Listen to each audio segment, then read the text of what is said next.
नमस्कार दर्शक बंधु आज हेउछि सेप्टेम्बर मास 19 तारिख शुक्रवार। चलंतु आजिर टॉप 20 गुरुत्वपूर्ण खबर उपरे नजर पकाइबा, किंतु ता पूर्व चैनल को सब्सक्राइब करने को आपण माननकु अनुरोध।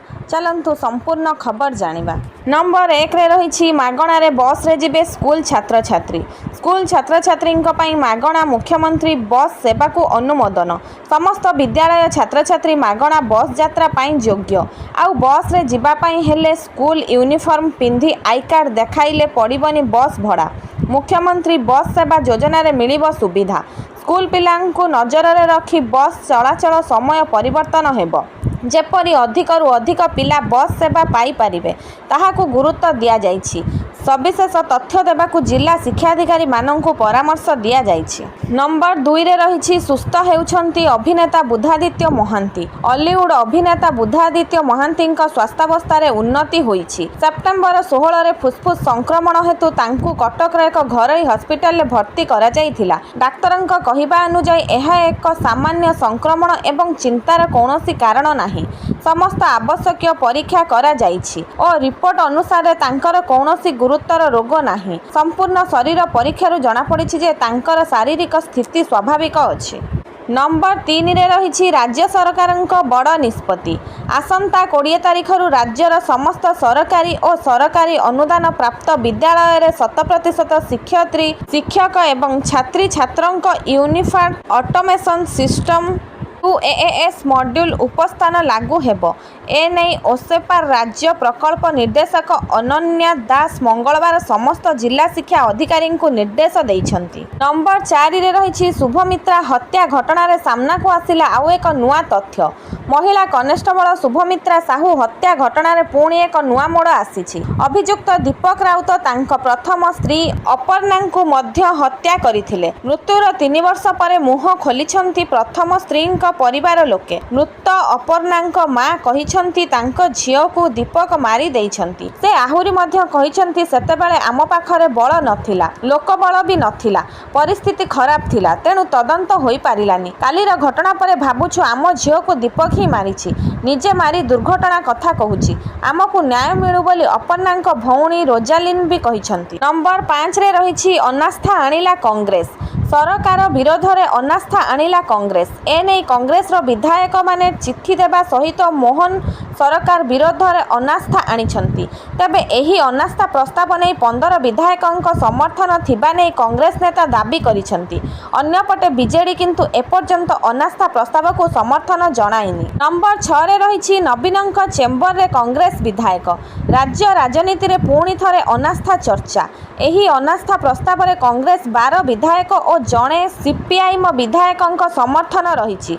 सेपटे कांग्रेस विधायक माने बीजेडी विधायकଙ୍କ समर्थन लोड़िछंती। नवीनଙ୍କ चेम्बर रे पहुंची बीजेडी रो समर्थन लोड़िछि कांग्रेस। विरोधी दल नेतांक प्रकोष्ठ रे बीजेडी सह बैठक करिछंती कांग्रेस विधायक दल नेता। एही बैठक रे कांग्रेस विधायक दल नेता रामचंद्र काडाम सारा बाहिनीपति सामिल अछंती। नंबर 7 रे रहिछि परिवर्तन हेबनी ओटीटी परीक्षा तारीख। सेप्टेम्बर 27 तारिख रे ही हेबो परीक्षा।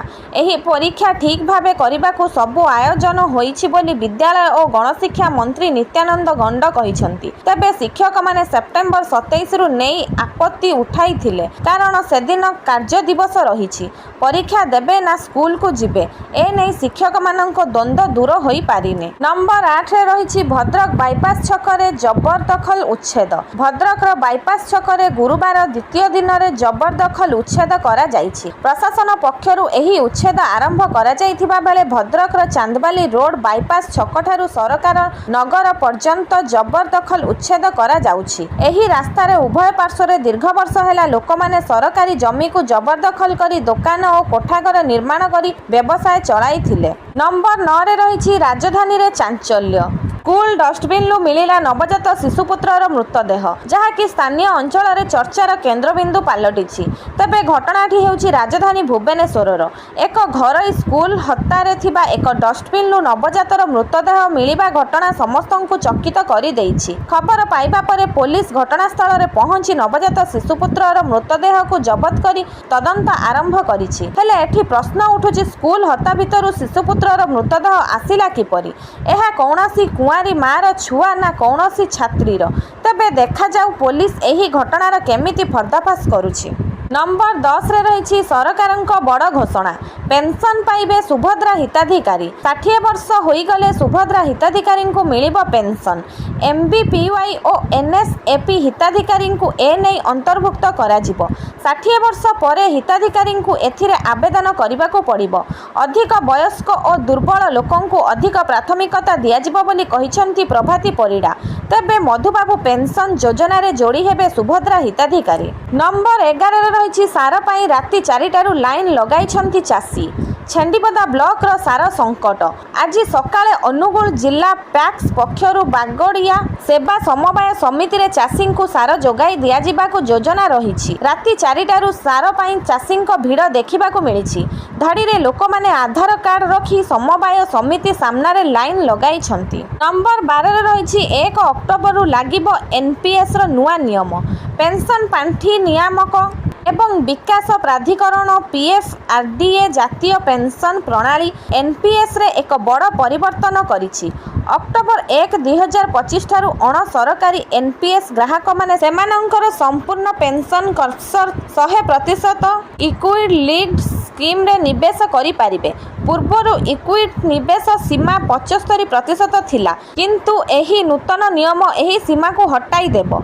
एही परिवर्तनर लक्ष्य हेउची ग्राहक माननकु अधिक स्वाधीनता प्रदान करिबा। नंबर 13 रे रहिछि टाटा स्टील राज्यर स्टार नियुक्तिदाता सम्मान।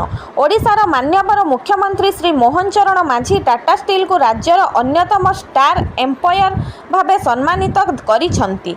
भुवनेश्वर रे आयोजित 27 नूतन शिल्प प्रकल्पर शिलान्यास समारोह अवसर रे मान्यवर मुख्यमंत्री कंपनी को एही सम्मान प्रदान करिछंती। नंबर 14 रे रहिछि 12 नक्सलଙ୍କ आत्मसमर्पण। छत्तीसगढ़ नारायणपुर जिला पुलिस निकट में 12 जन नक्सल आत्मसमर्पण करिछंती। जिला पुलिस कार्यालय रे आयोजित स्वतंत्र कार्यक्रम रे एसपी रबिन्सन गरियांक निकट में आत्मसमर्पण करिथिबा नक्सलଙ୍କ मध्य एरिया कमिटी सदस्य, सीएनएम अध्यक्ष, पीपीसीएम सदस्य, जनताना सरकार अध्यक्ष, मिलिट्री प्लाटून सदस्य, सिलिसिया कमांडर रहिछंती। एमानंक नाम रे सरकार 18 लाख टंकार पुरस्कार राशि घोषणा करिछंती। नंबर 15 रे रहिछि ग्रेजुएट बेकारी को मिलिबो मासिक भत्ता। निर्वाचन आसिला बेकारी कथा सरकारंक मने पड़िला।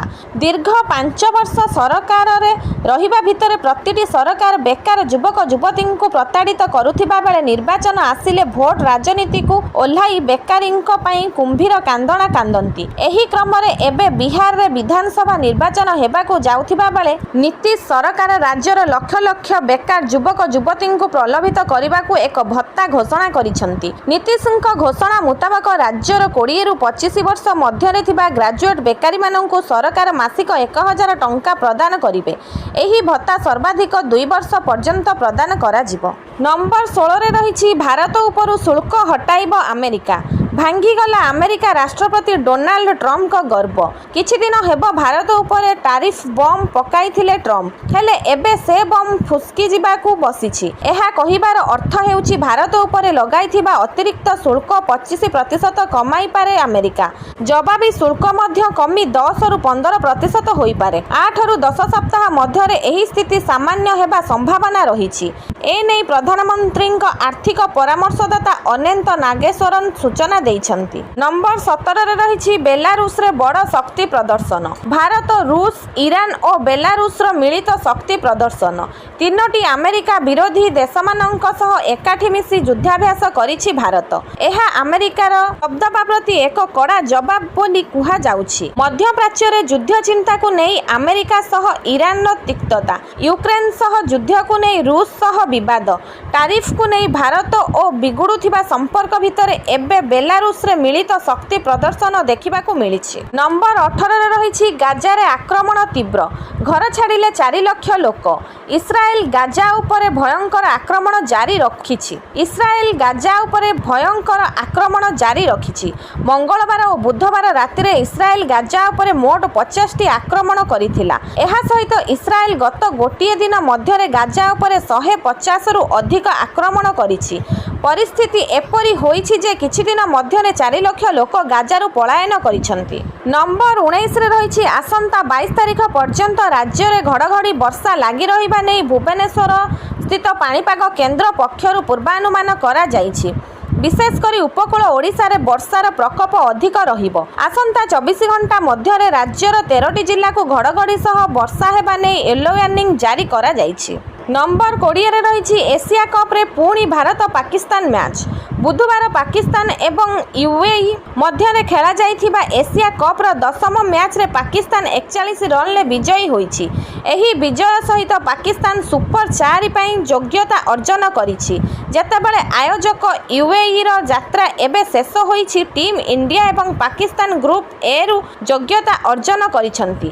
ଏହା ଭାରତ ଏବଂ ପାକିସ୍ତାନ ମଧ୍ୟରେ ଆଉ ଏକ ମୁକାବିଲା ପାଇଁ ପଥ ପରିଷ୍କାର କରିଛି। ଦୁଇ ଦଳ ମଧ୍ୟରେ ପରବର୍ତ୍ତୀ ମ୍ୟାଚ୍ ରବିବାର ସେପ୍ଟେମ୍ବର 21 ତାରିଖରେ ଦୁବାଇରେ ଖେଳାଯିବ। ଆଜି ପାଇଁ ଖବର ଏତିକି। ଆସନ୍ତାକାଲି ନୂଆ ଖବର ସହିତ ପୁଣି ଦେଖାହେବ। ରହିଲି। ଜୟ ଜଗନ୍ନାଥ।